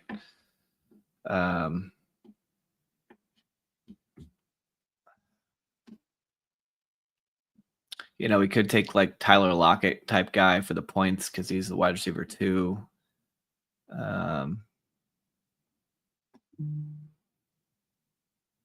Could just get another Miami guy and get a double stack in Miami. I don't hate that. Decisions. I think we'll do that. Just get an extra value with an extra shot at Miami. Give Tua 2 targets to throw to. So we've now double stacked both Green Bay, Houston, and Miami. That doesn't feel too bad. Stop at 4 running backs. I think we can do that. So this team is a 3-4-8-3 build. Very unique. Don't do a whole lot of these, but I really like how it turned out. Jordan Love, CJ Stroud, Tua, quarterback, running back, Saquon Barkley, Jonathan Taylor, Isaiah Pacheco, Travis Etienne, wide receiver, Tyreek Hill, Tet McMillan, Devonta Smith, Matthew Golden, Jaden Higgins, Cedric Tillman, Michael Wilson, NWI. Tight end, Tucker Kraft, K. Dotton, and Dalton Schultz. We got a double stack with all three, Green Bay, Houston, and Miami. I kind of like this team. This could be the kind of team that we could win some money with. So we are well over 500 drafts now at this point. And so let's name this team, shall we? So this is a 3-4-8-3. This is draft number 113. So we're going to do 113. And we drafted on 8-19. 3-4-8-3 build. And we did a Green Bay, Houston, Miami, which